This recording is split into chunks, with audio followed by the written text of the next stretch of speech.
Please welcome the futurist who's helping corporate real estate leaders navigate the human renaissance in our exponential age, Sorman-Nilsson.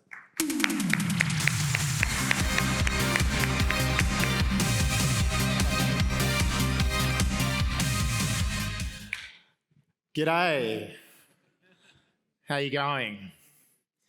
Can you all make sense of my slightly weird Swedish Australian accent?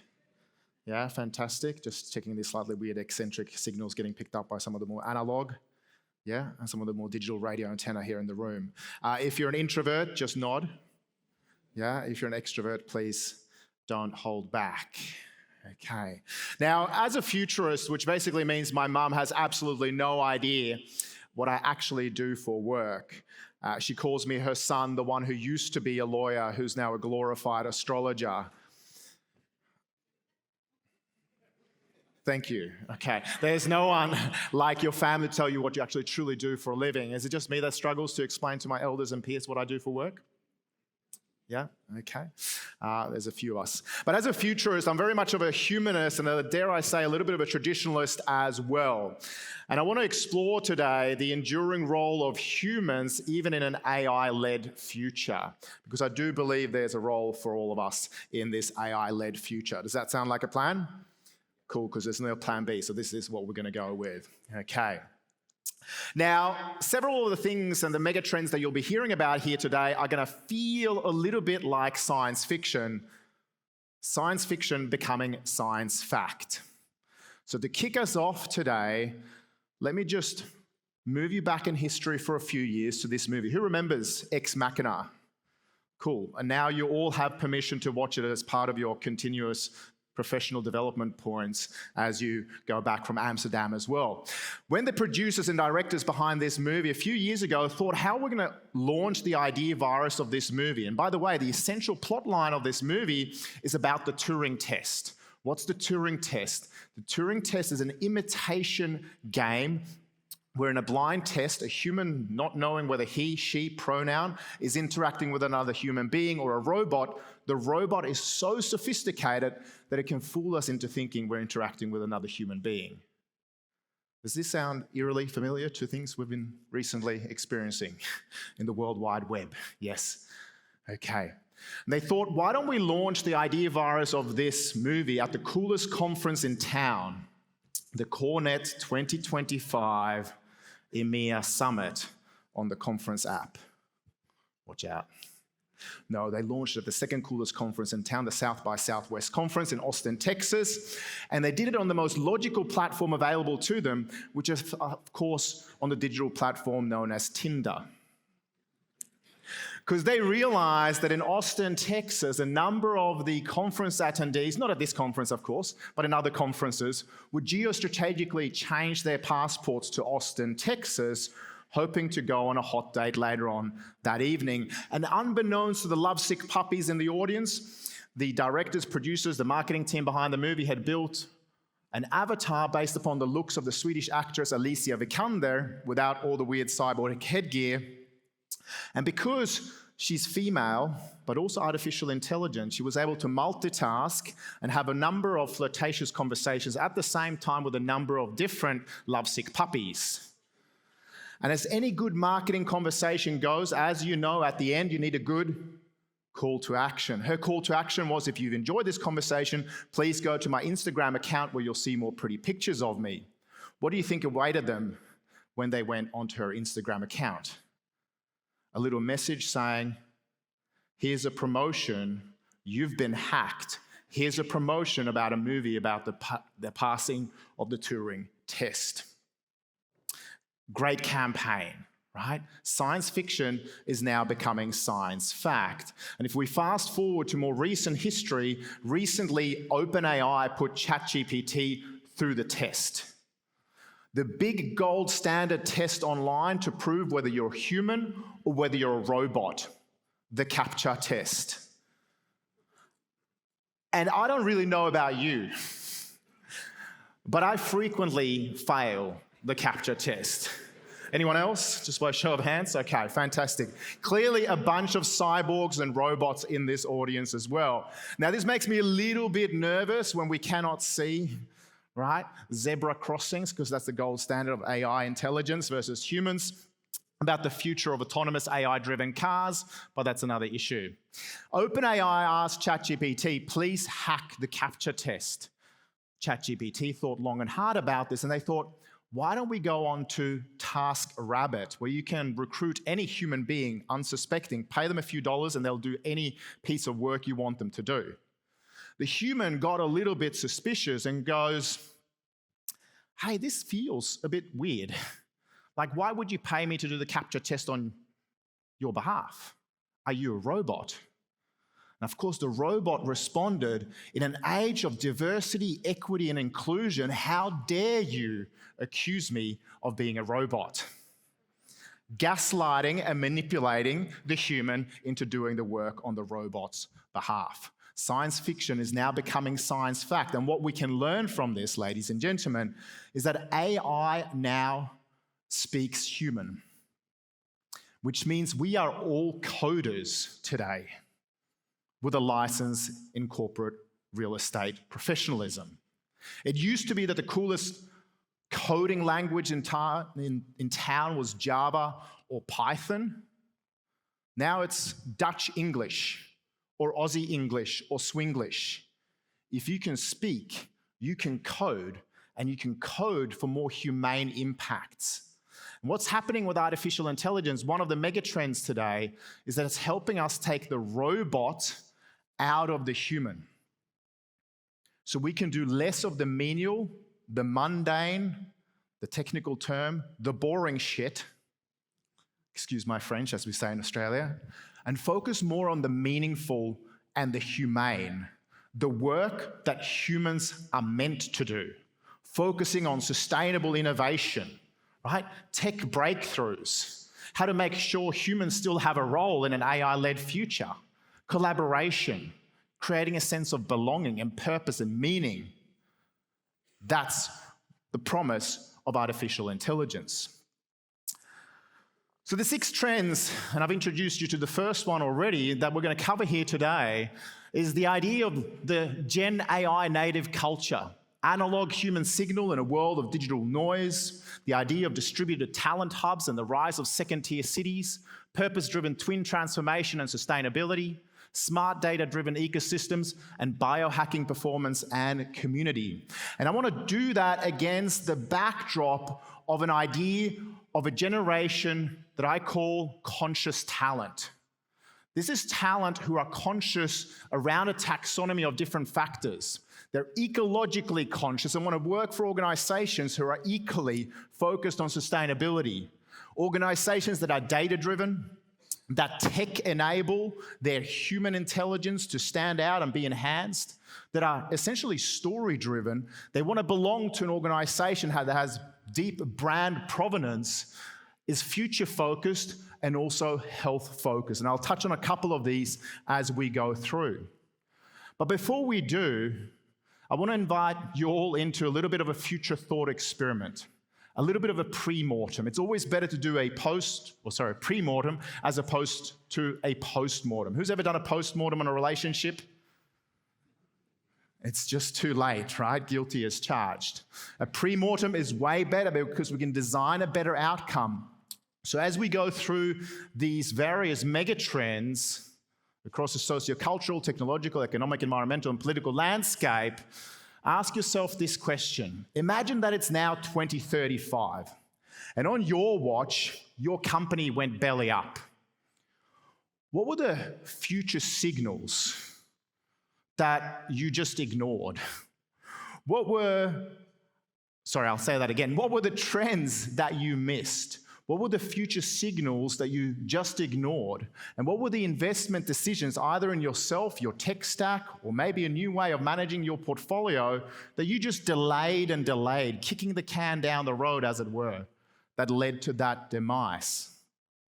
And as a result of hanging out here at the EMEA Summit 2025, what change will you make today to prevent that from happening? Gen AI native cultures.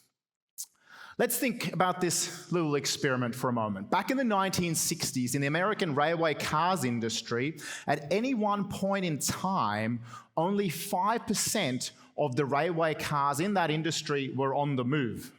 Not because of unions or because the railway cars were lazy, just because the railway car owners had absolutely no idea where the railway cars were. They're hard assets. And they knew that if they could just increase the utilization rate from 5% to 10%, they'd only need half as many cars. Would this be good for people, planet, as well as profits and sustainability? Absolutely. Today, our hard assets, hopefully, all have GPS technology, RFID tags and sensors, so we know where our physical assets are all of the time. Who would like this for your human assets who are working from home at the moment, seeing how we can boost productivity rates, right? Now, if we imagine that this is the case for hard assets today, imagine what this is going to do to a world of human assets.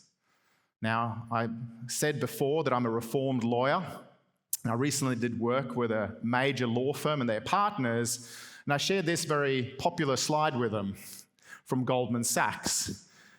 Economists who are saying that 44% of legal work can now be done by AI.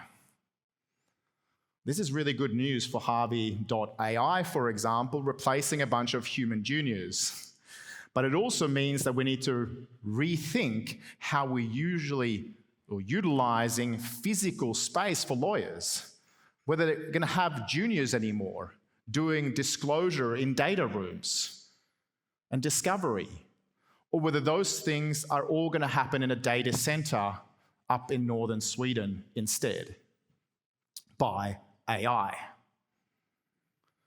And if this was possible, right, in the railway cars industry, this is going to mean that we might have a lesser need for humans doing the junior work, something we have to tune into as we move forward.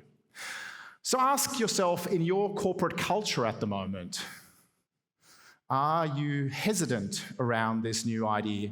By the way, when you hear things like artificial intelligence, Claude, ChatGPT, science fiction, anyone just want to retire before you have to learn any of this new shit? The good news is, if we just retire today, the robots can never ever steal our jobs.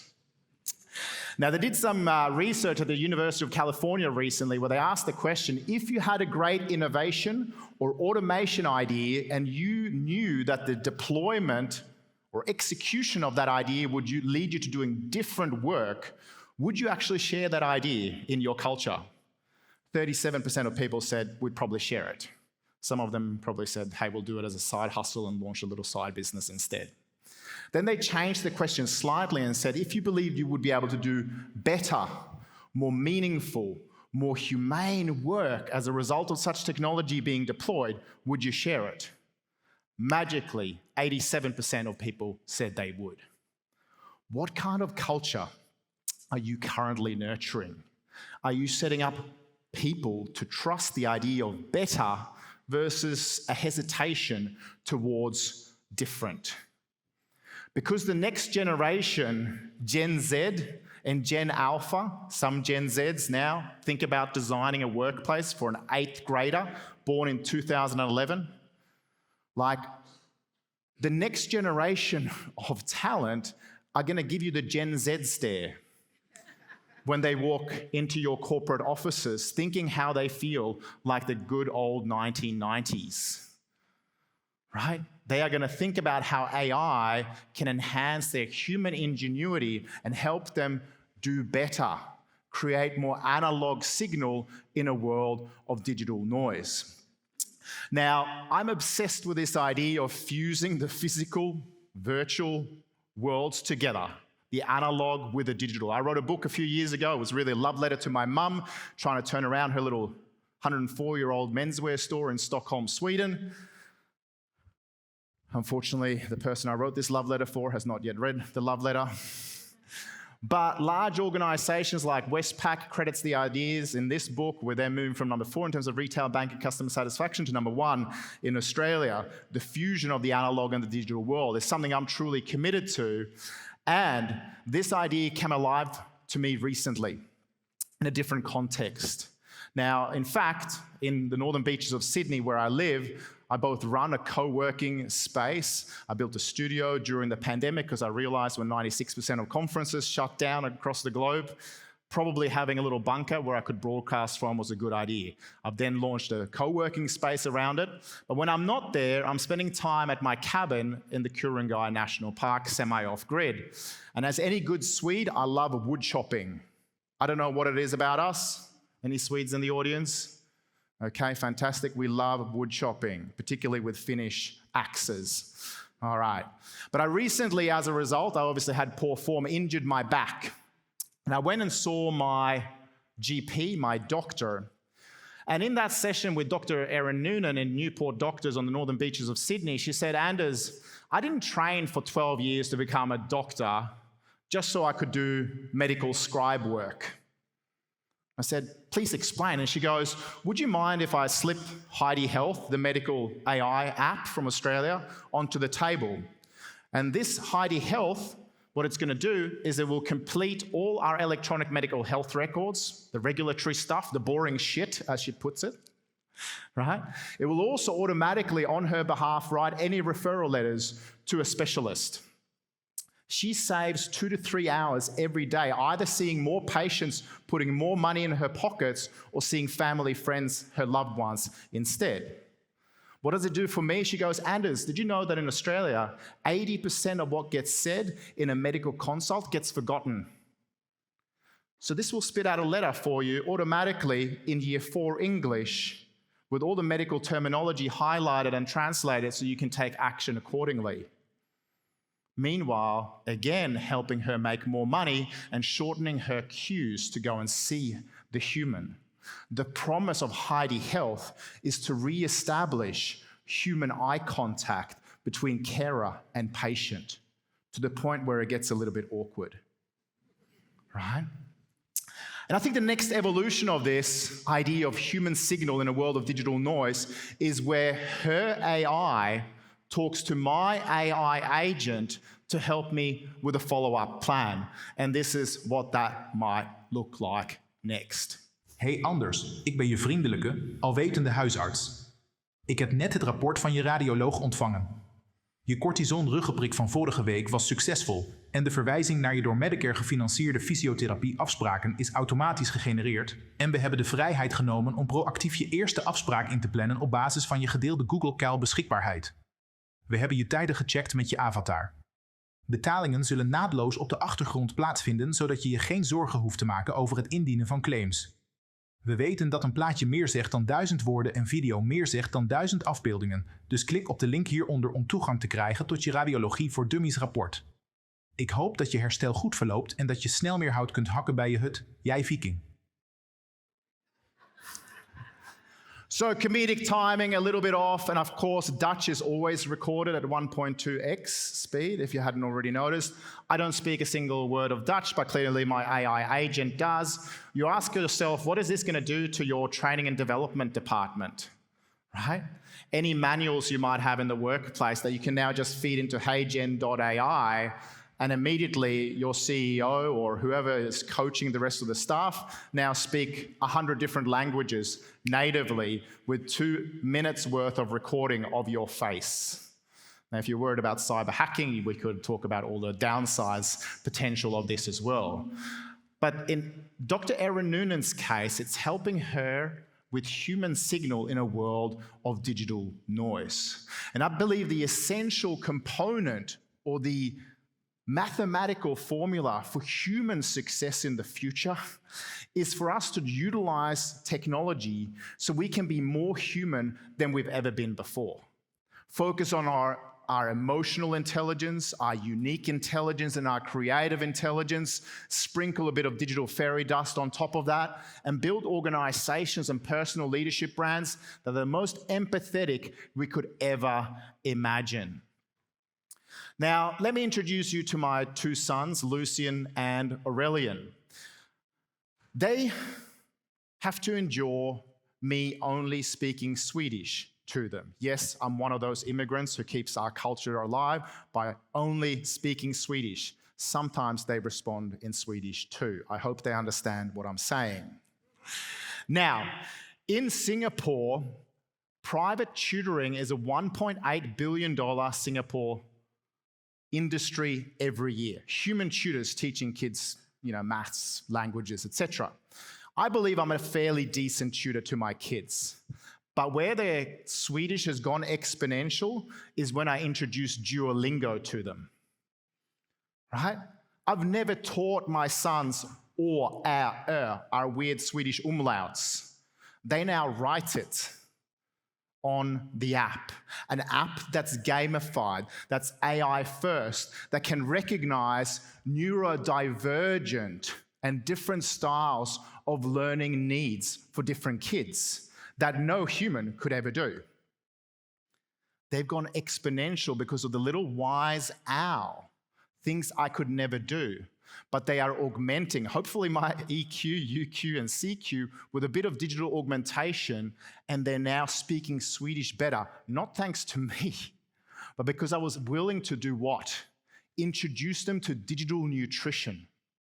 Because today, any piece of digital content in your workplaces or otherwise is somebody else's brain chemistry wrapped in a story about the wise owl that teaches Swedish and now maths and chess to my kids. They also have a Gen AI native culture. Because at Duolingo today, if you want more headcount, you first need to put together a PowerPoint presentation proving why AI cannot do that job instead. You'll hear more about those types of cultural evolutions or devolutions, depending on how you view it. Dr. Erin Noonan also said, and it's in an age where digital nutrition can help heal. She goes, I think Lucian has a little bit of pre-anxiety. And I go, what are we going to do about that? She goes, well, in Australia, there's a 9-month wait time between the time a GP writes the referral letter and the time you can actually go and see a child psychologist. 9 months, because there's a shortage of human psychologists. She goes, but let me prescribe you an app instead. She goes, what kind of stories is he into? And I go, well, in an age-inappropriate fashion, I've introduced him to Star Wars way too young, which might explain the pre-anxiety. So then she goes, use Headspace every night before bed, and you and Lucian together can sit and do breath work with Yoda before we get to the really good human storytelling faster, which is probably good for my mental health as well. Today, digital content can boost serotonin levels and lower cortisol levels. What does the analog, human-centric customer or talent journeys look like in your organizations? What does your onboarding process look like? Does it boost serotonin level and lower cortisol levels? Because that's what we now expect from the digital interface. So why do we respond as humans towards change? Well, humans suck at change. That's a technical term. Who here has ever tried changing a partner? And I mean, not like physically exchange them for somebody else, because that can be very, very expensive, I know from personal experience. But rather like keto diets, biohacking, who knows, intermittent fasting in the mornings, more long walks on the beach. How does that pan out 21 days after New Year's? Right? We suck at change, right? The problem is, of course, that change doesn't really care whether I like it, my mum likes it, or we like it or not. It's always going to happen without our permission. And when the rate of external technological change trumps the rate of innovation, curiosity, or creativity, sooner or later we'll find ourselves in deep troubles. To illustrate this point, in 1967, the Swedish government decided we were going to shift from left lane driving to right lane driving. That's the future of transport for any Britons in the audience. It was every ambulance chasing lawyer's Disneyland, as you can tell. Humans clearly suck at change. The big change management mantra from the government was just smile, we're all just new at this. Isn't that a wonderfully liberating change management mantra? Just smile, we're all just new at this. Try it next time you roll it out at Collier's, yeah? Right? Let's compare and contrast that to the robots. And just imagine for a moment sending your kids, your nieces, your nephews, maybe even your elderly grandmother confidently in her wheelchair out across this intersection.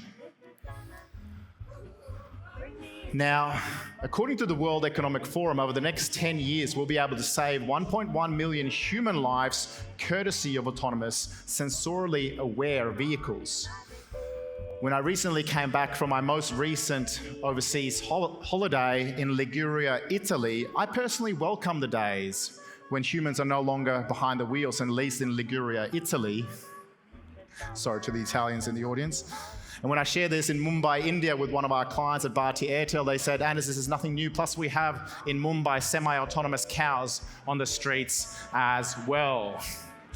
My mum always says, Anders, the digital world feels digitally dehumanized, but I would argue that in fact, when we deploy technology, we can be more sensorily aware and actually be more human-centric than we ever could before if we adopt an AI growth mindset.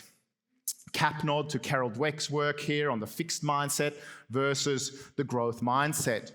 To challenge ourselves to get out of this hesitation, this skepticism, particularly in an era where AI agents are now exponentially every 3 months doubling in their power. For every quarter that we sit back skeptically, just on the sidelines watching this unfold, your competition will 2x you in 1 quarter, 4x, 8x, 16x you, while they hopefully responsibly deploy the technology in 1 year's time. Switch towards an AI growth mindset, particularly in an age where technology is now becoming our lifelines, right? I've never understood this idea. A few years ago, I went to Burning Man, where all the tech bros and tech sisters and Silicon Valley goes to have their amazing offsites. And by the way, I'm not poo-pooing, as we say in Australia, offsites, right? We should all come together and do these kinds of things. But like the other week, I was spending time with 80 lawyers up in Hayman Island, which was beautiful, and I enjoyed the holiday. I was also working. But I was like, what does this cost, doing an offsite? Why do you have to hide away? Clearly because you're not enjoying your on-site enough. Like, imagine if you took these funds and you invested them into an amazing corporate real estate experience at home. So you could come together in the most amazing, collaborative, human-centric offices ever. Why do we have to go to offsites? Clearly we should in Amsterdam, and we want to hang out with Corenet, right? But we have to focus on where talent of the future wants to live.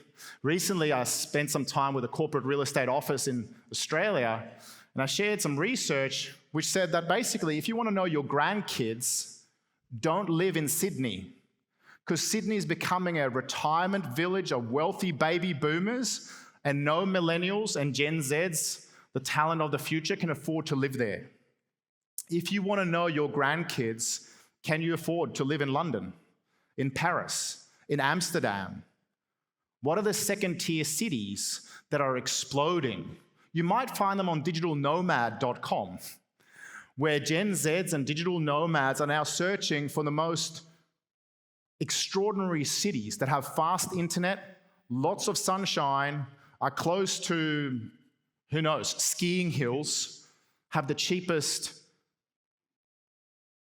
Amsterdam-style cookies, or whatever it happens to be. That's where talent is now moving.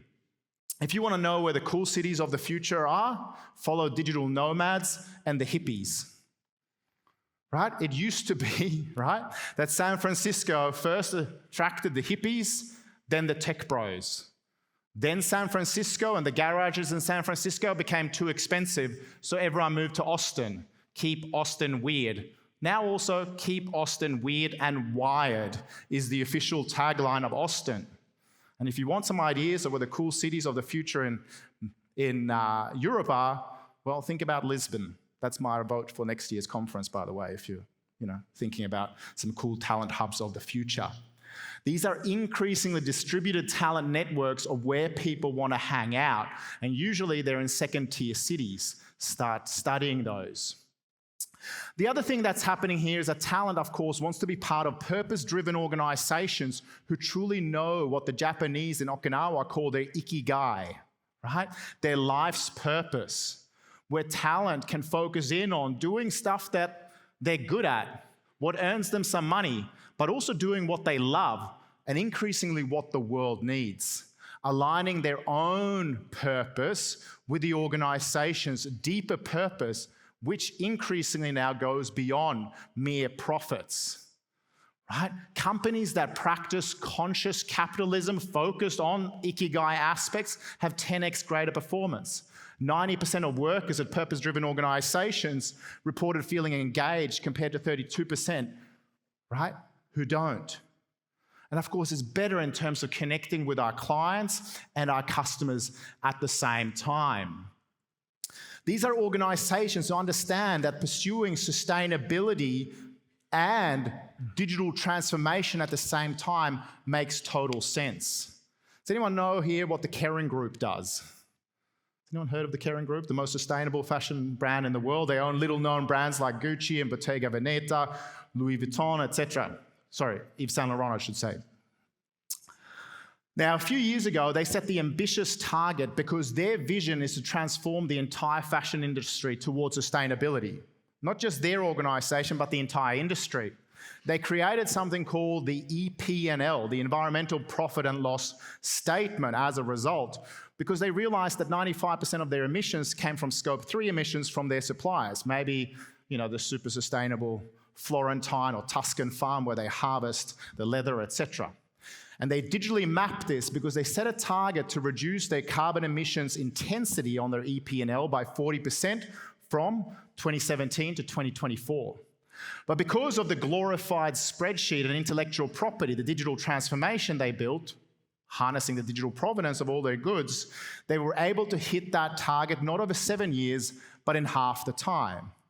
What did they do with this piece of intellectual property? They didn't protect it.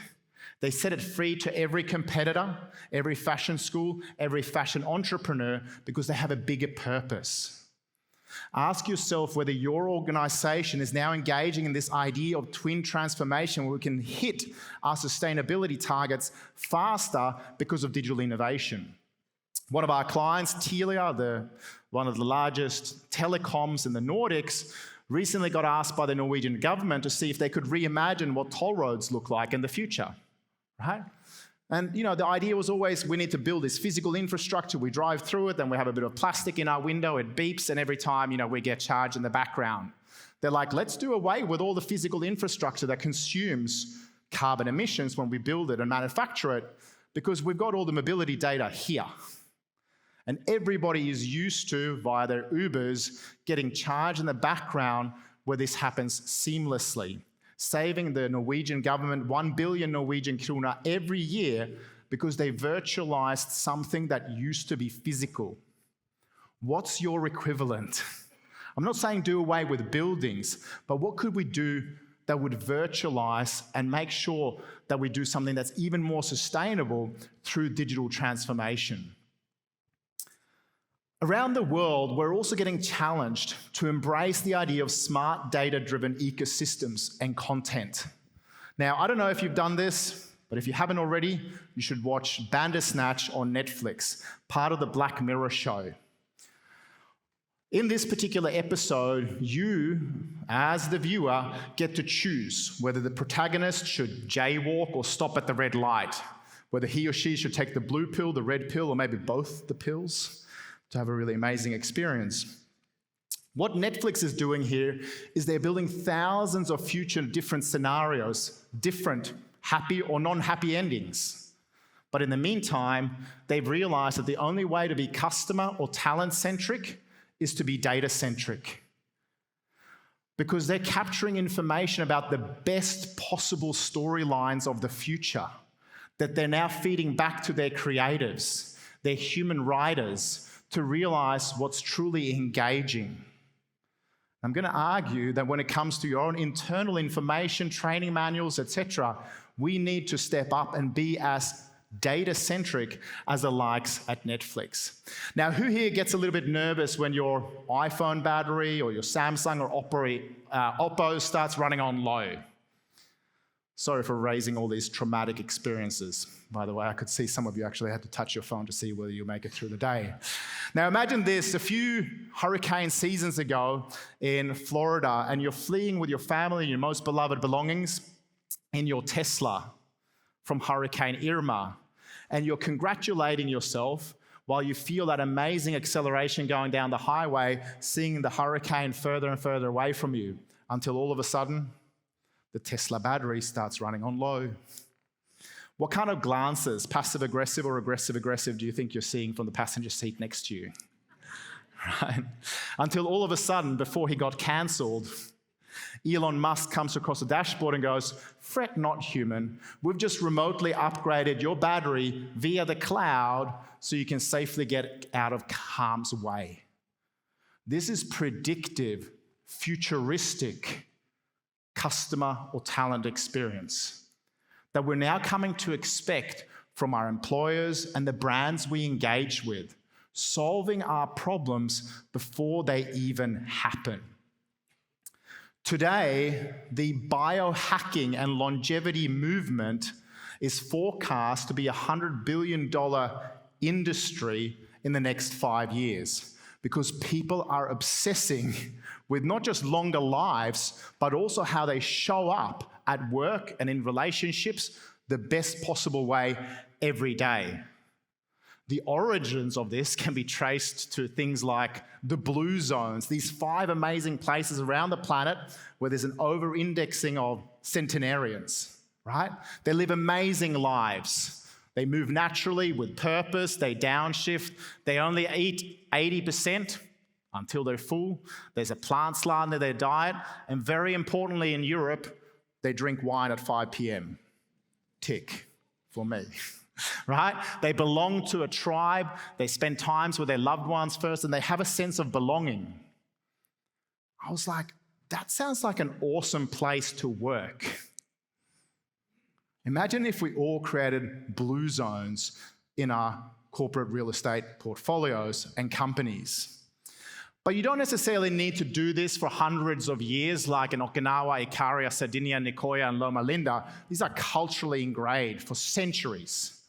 Because today, Singapore is now an urban blue zone because they've invested into innovation, right? Better healthcare. And we're coming to expect this. Today, the number of centenarians, octogenarians, and nonagerians, that 90-year-olds and above, right, in the last few decades have quadrupled in Singapore. People are living great lives there. Or we can do it like Brian Johnson does it and spend $2 million on our health every year. He has the biomarkers, despite the fact that he's 48 years of age, of an 18-year-old. And I don't want to mention what some of these biomarkers are, but if you go onto his website, you can see his protocol for great life. They're biohacking both our bodies for greater productivity and mental clarity, and we do need that with all the robots coming, but also biohacking a sense of community at the same time. Final example of innovation here today. UPS, a little delivery company, some of you might know, around Black Friday or Cyber Monday, a few years ago at an event like this, their leadership team got together and someone said, "Hey, we've looked at the data. 22.5% of all vehicle accidents happen when we turn into oncoming traffic.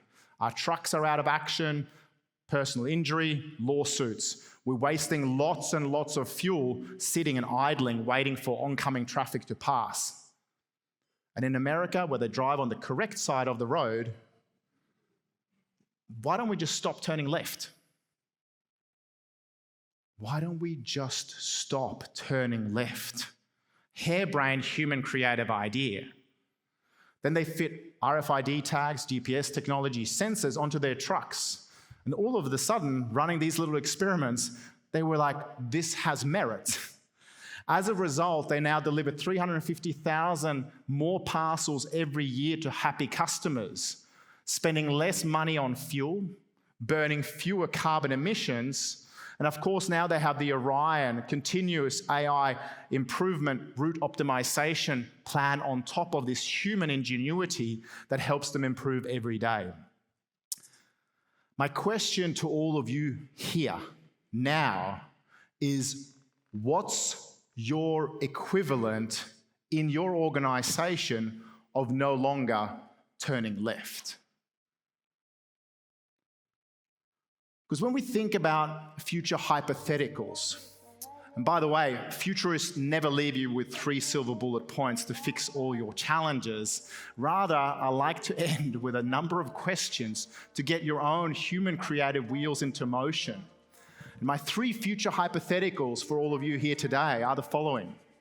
If your career success over the next 5 years depended on one real estate decision you make today, what would that decision be here and now, and why?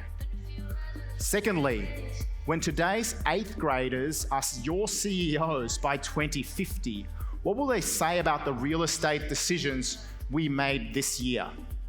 Will we be remembered as visionaries or as the leaders who missed the transformation? And finally, what's one thing your smartest competitor is doing with their real estate strategy today that wish you had thought of first?